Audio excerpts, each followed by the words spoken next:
मैं राजेश पांडे सामना की आवाज से। आज मैं छावनी में आया हूँ। यहाँ पे श्रीमद् भागवत कथा का आयोजन है। 1 मई से लेके 7 मई तक है और 8 मई को जहाँ पे भंडारा है, जिसके रोहित त्रिपाठी सब इसकी व्यवस्था करने वाले हैं और राहुल त्रिपाठी इसके सह जजमान मतलब हैं। और उनकी माता जी श्रीमद मंजू लता त्रिपाठी जो श्रीमद् भागवत कथा सुन रही हैं, यही रोहित त्रिपाठी जी से मैं, और ये भाजपा नेता हैं और ये प्रबंधक है अपना ब्रह्मदत्त द्विवेदी, प्रभात द्विवेदी डिग्री कॉलेज के, बाबा बैद्यनाथ इंटर कॉलेज के। ये शिक्षा के क्षेत्र में एक नया उभरता हुआ, मतलब जैसे या तो पहले सुखपाल पांडे थे, दूसरा नंबर इस समय देखा जाए तो रोहित त्रिपाठी का ही है इस जिले में शिक्षा के क्षेत्र में। तो मैं उनसे जानना चाहता हूँ, आपने श्रीमद् भागवत का जो आयोजन किया, इस श्रीमद् भागवत के आपके मन में ऐसा कैसे विचार आया कि मैं एक करूं? क्योंकि बहुत से लोगों का हर एक चीज होता रहता है, टरता रहता है, क्योंकि आपके यहाँ पहले हो रहा था, अब होगा, तब होगा, करते करते लेकिन एकाएक ऐसा प्रोग्राम बना। इसमें थोड़ा अपना। बहुत बहुत धन्यवाद पांडे जी, आपने अपना बहुमूल्य समय दिया। मैं आपके चैनल को हार्दिक आभार व्यक्त करता हूं। श्रीमद् भागवत कथा बहुत ही हृदय को छू लेने वाली कथा है और हमारी पूज्य पिताजी की हार्दिक इच्छा थी और माताजी का स्नेह और आशीर्वाद रहा कि आज हमें श्रीमद् भागवत कथा का भव्य आयोजन कराने का परम सौभाग्य प्राप्त हुआ। श्रीमद् भागवत कथा का आयोजन 1 मई 2026 से 7 मई 2026 तक कथा का आयोजन है। 8 मई को भंडारा है। विशाल भंडारे का आयोजन किया गया है।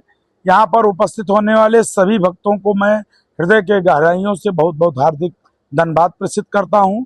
क्षेत्रवासियों का धन्यवाद प्रेषित करता हूँ। और यह आयोजन हमारे साथ इस क्षेत्र के समस्त जनता जनार्दन के द्वारा सहयोग से, और यहाँ भारी संख्या में हजारों श्रद्धालु आ रहे हैं। और बाल स्वामी श्री राघवेंद्र प्रपन्नाचार्य जी महाराज जो व्यास के रूप में कथा का वर्षा कर रहे हैं, उनके द्वारा हम सबको कृतार्थ किया जा रहा है, धन्य किया जा रहा है, इस क्षेत्र को पवित्र किया जा रहा है। ऐसी भावुक और आध्यात्मिक रूप से आपका उद्बोधन होता है कि मन विभोर हो जा रहा है। श्री स्वामी प्रपन्नाचार्य जी महाराज का मैं बहुत बहुत धन्यवाद ज्ञापित करता हूं कि मेरे बहुत निवेदन के बाद बहुत अल्प समय में उन्होंने हमको समय दिया। कई कार्यक्रम उनके थे, उसको काट कर, चूंकि अचानक 2 दिन में हमारी तैयारी हुई कि नहीं, अब माताजी को श्रीमद् भागवत कथा सुनाना आवश्यक है। महाराज जी ने हमको अवसर दिया और इस श्रीमद् भागवत कथा में आप सब भी आवें और इस आध्यात्मिक चेतना, आध्यात्मिक रूप से जो भगवत कथा की वर्षा हो रही है उसका रसपान करें। आप सब 8 तारीख को विशाल भंडारा है। हम आप सब से विनम्र निवेदन करते हैं कि आप लोग आइए। जो भी शिक्षण संस्थाएं हैं या जो अखबार है हमारे संचालित हो रहे हैं, ये सब सामाजिक कार्य है।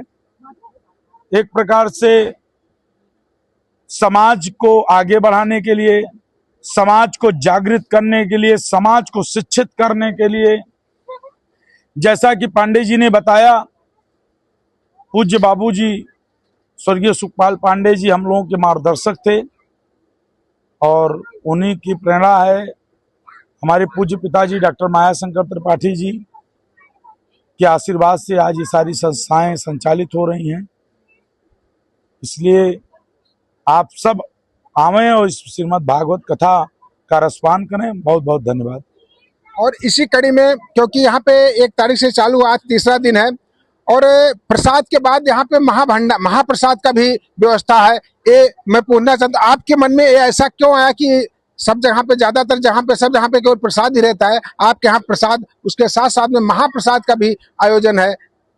महाप्रसाद का आयोजन इसलिए किया गया है चूंकि बहुत ऐसे श्रद्धालु हैं जो दूर दराज से आ रहे हैं, काफी दूर से आ रहे हैं, वो प्रतिदिन कथा सुनने में असमर्थ हैं या अंतिम दिन भंडारे में आने में हमें आत्मीय चिंतन हमने किया कि हो सकता है वो ना उपस्थित हो पाए, इसलिए हमने प्रयास ये किया कि इस महाप्रसाद में का जो इस महाप्रसाद का रसपान है, जो लोग यहाँ आवें वो जितने दिन आवें प्रसाद ग्रहण करें, जिससे अगर वो किन्हीं दिवस नहीं आ पा रहे हैं तो प्रसाद से वो वंचित ना रहने पाए। यह प्रसाद और जो भी यहाँ व्यवस्था की गई है ये समाज सेवा में और धार्मिक चेतना के लिए किया गया है, धर्म को जागृत करने के लिए किया गया है, प्रयास किया जा रहा है। और आने वाले समय में बहुत सारी ऐसी चीजें हैं जो और भी चीजें हैं जिस पर विचार मंथन किया जा रहा है, जिसको और जागृत किया जाएगा और इससे बड़ा भव्य आयोजन आने वाले समय में करने का प्रयास किया जाएगा। मैं कैमरामैन शुक्ला के साथ राजेश पांडे, सामना की आवाज।